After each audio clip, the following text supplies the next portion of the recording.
James Buchanan. President James Buchanan, who served from 1857 to 1861, is often discussed as possibly the first openly gay U.S. president, based on substantial evidence of a deep and perhaps romantic relationship with Senator William Rufus King. Buchanan, the only lifelong bachelor to serve as president, shared an unusually close bond with King, a senator from Alabama and later vice president under Franklin Pierce. The two men lived together in Washington, D.C. for over a decade, forming intimate companionship that became the subject of public and political speculation. Their relationship was so close that contemporaries took notice, with some even giving them teasing nicknames like Miss Nancy and Aunt Fancy. Andrew Jackson, known for his outspoken nature, was among those who commented on their friendship, reflecting how the pair's companionship defied typical norms for public figures of the time. Buchanan and King exchanged affectionate letters, some of which survive, showing an emotional depth that went beyond common friendships of the 19th century.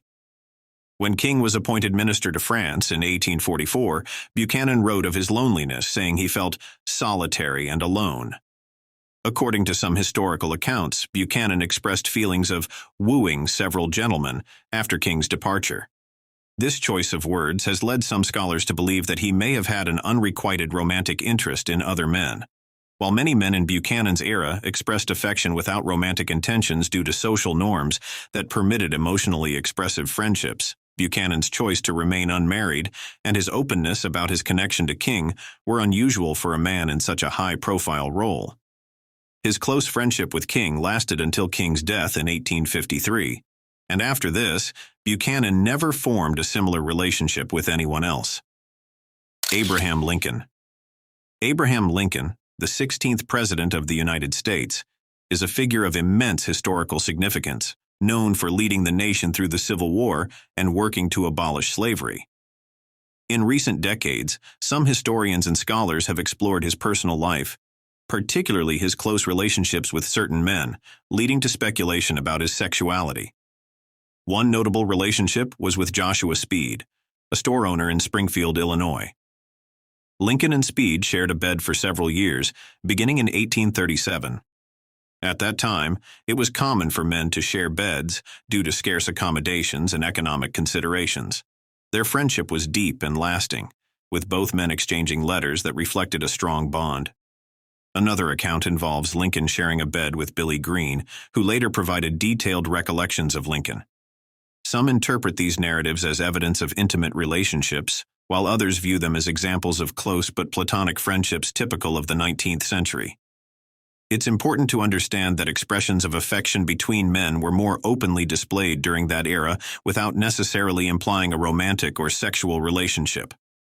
Lincoln's marriage to Mary Todd was also complex and faced challenges, including personal tragedies like the death of their children and reported emotional strains.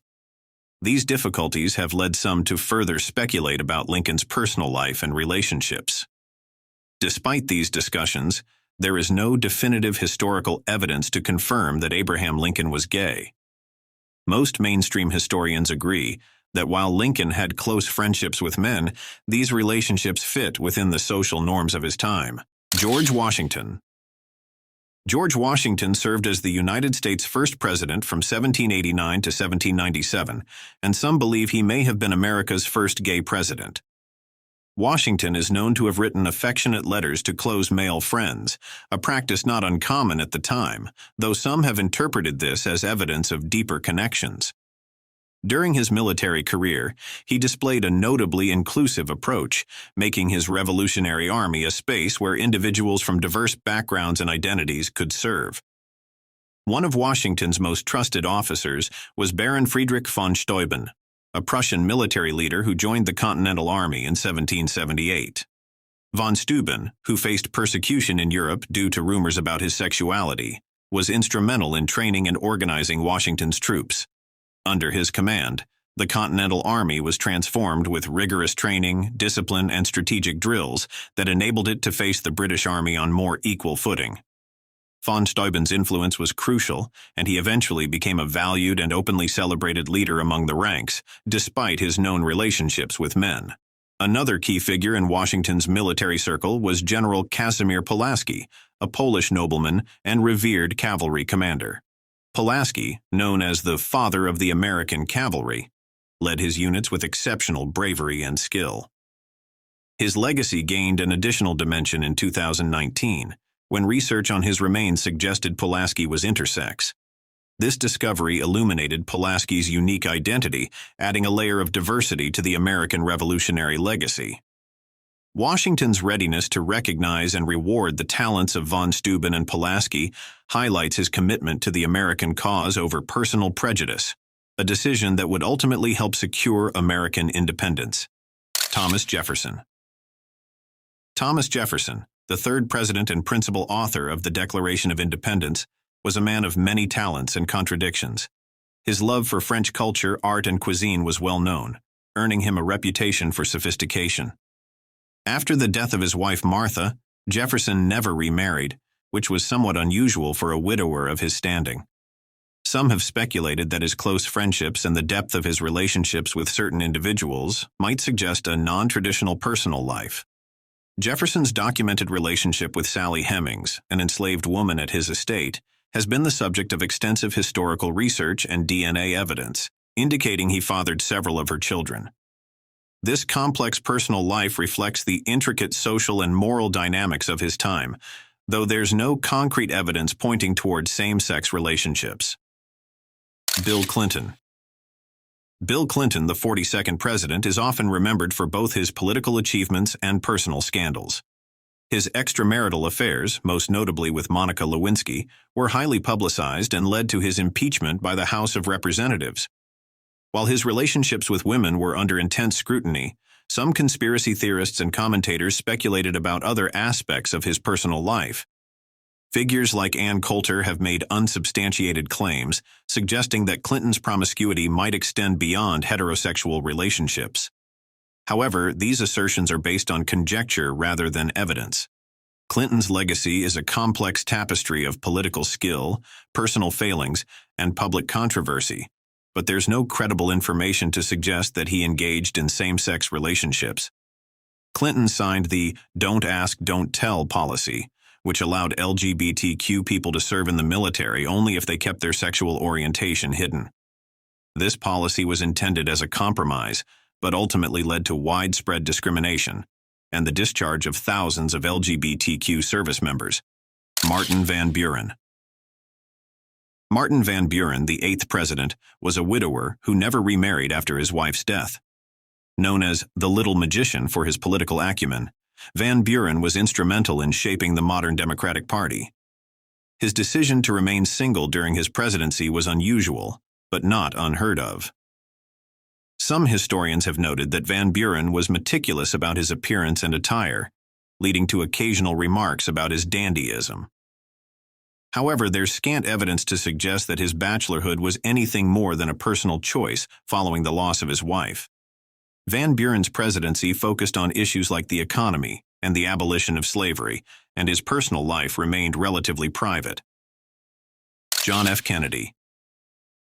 John F. Kennedy, the charismatic 35th president, had a close, lifelong friendship with Kirk Lemoyne Lem Billings. The two met at Choate Rosemary Hall, an elite preparatory school, and their friendship endured throughout Kennedy's life. Billings was a regular guest at the Kennedy family compound and even had his own room at the White House during Kennedy's presidency. Their relationship was one of deep, mutual affection and loyalty. While Billings was openly gay in his social circles, Kennedy's numerous relationships with women are well documented. Historians like David Pitts have explored their friendship, suggesting that it was an essential emotional support for Kennedy. Their bond defies easy categorization, illustrating how close friendships can profoundly shape one's life without fitting into conventional labels. Barack Obama, the 44th president, made significant strides in advancing LGBTQ rights, including the repeal of "Don't Ask, Don't Tell" and expressing support for marriage equality. His progressive stance led to unfounded rumors and conspiracy theories about his personal life. Notably, commentator Alex Jones and, in a jesting remark, comedian Joan Rivers, made insinuations about Obama's sexuality. These claims have no basis in fact and are generally seen as attempts to undermine his presidency through sensationalism. Obama's advocacy for LGBT rights aligns with his broader commitment to equality and justice, values that defined much of his political career. His support for these issues reflects a significant shift in American politics toward inclusivity. Chester A. Arthur. Chester A. Arthur, the 21st president, is not often the subject of extensive discussion, but his lifestyle has caught the attention of some historians. Arthur was known for his impeccable fashion sense and love of luxury. Dubbed Elegant Arthur, he reportedly owned over 80 pairs of pants and was always dressed to the nines. He enjoyed fine dining, lavish parties, and was a fixture in high society. Some have speculated that his refined tastes and bachelor lifestyle, he was widowed during his presidency, might hint at a more complex personal life. Arthur redecorated the White House with the help of Louis Comfort Tiffany, bringing in a flair for the artistic and ornate.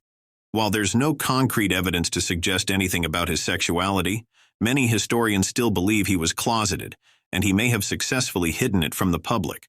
William Henry Harrison. William Henry Harrison, the 9th President of the United States, served for only a brief period in 1841, as his life and presidency were cut short by illness. Rumors suggest that Harrison may have had personal reasons for supporting the rights of those facing discrimination due to their sexual orientation. According to some accounts, Harrison may have explored a same-sex relationship, an experience that might have given him insight into the challenges faced by others in similar relationships during that era. Harrison's empathy possibly extended to his support of Peter Hand and Morning Guard, a couple in a same-sex relationship facing severe consequences for their bond. Peter Hand, a free man, and Morning Guard, a former slave, reportedly sought refuge after their relationship was exposed. In an era when both racial prejudice and strict social norms governed interpersonal relationships, a same-sex, interracial relationship would have been met with intense scrutiny, if not outright danger. Rumors suggest that Harrison assisted them in evading authorities, allowing the pair a chance to escape persecution. Several U.S. presidents held openly anti-LGBTQ views or enacted policies that discriminated against LGBTQ individuals during their time in office. Here are some presidents notable for their anti-LGBTQ stances. Dwight D. Eisenhower. In 1953, Eisenhower signed Executive Order 10,450, which banned LGBTQ individuals from working in the federal government, labeling them as security risks. This was part of the broader Lavender Scare, a period of intense discrimination against LGBTQ federal employees during the Cold War. The order led to thousands of LGBTQ people being fired or forced to resign from their government positions. The order remained in effect for decades, contributing to widespread discrimination against LGBTQ individuals in government jobs. Lyndon B. Johnson. Although Johnson is praised for his work on civil rights, his administration continued to enforce anti-LGBTQ policies, particularly in security-related government positions. LGBTQ individuals were barred from holding security clearances, which was often used as justification to exclude them from federal employment. However, Johnson's work on the Civil Rights Act of 1964 laid foundational legal groundwork that would eventually benefit LGBTQ rights, though this was not his intention at the time. Richard Nixon. Nixon expressed anti-LGBTQ views openly, referring to LGBTQ individuals as morally problematic and a threat to societal vitality. He associated homosexuality with societal decline, calling it unnatural. During his time in office, Nixon also made derogatory comments about LGBTQ people, which were recorded and revealed in the Nixon tapes, further confirming his stance on the issue. Ronald Reagan. Reagan's administration was heavily criticized for its slow and inadequate response to the AIDS crisis, which disproportionately affected LGBTQ communities. It was several years into the epidemic before Reagan publicly addressed AIDS, even though thousands of Americans, especially LGBTQ individuals, had already died. Reagan described homosexuality as a tragedy and an illness. His administration's inaction and indifference toward the AIDS crisis is widely seen as an example of institutionalized discrimination against LGBTQ individuals. George H.W. Bush. Although Bush signed the Hate Crime Statistics Act in 1990, which required data collection on hate crimes, including those based on sexual orientation, he did little to support LGBTQ issues overall. His administration promoted conservative judicial appointees, who often had anti-LGBTQ stances. He was also vocal in his opposition to same-sex marriage and supported legislation that restricted LGBTQ rights. Donald Trump. Early in his presidency, Trump reversed Obama-era policies that allowed transgender individuals to serve openly in the military, reintroducing a ban on transgender service members. Trump's administration implemented more than 300 policies that either directly targeted or disproportionately harmed LGBTQ people. This included allowing federal contractors to refuse services to LGBTQ individuals on religious grounds, rolling back protections for transgender people in healthcare, and attempting to limit LGBTQ rights in education and employment. Trump appointed conservative judges, including Supreme Court justices who were seen as unsupportive of LGBTQ rights, affecting long-term judicial outcomes. Harry S. Truman. Truman signed an executive order that barred LGBTQ individuals from holding government positions, marking the start of the Lavender Scare.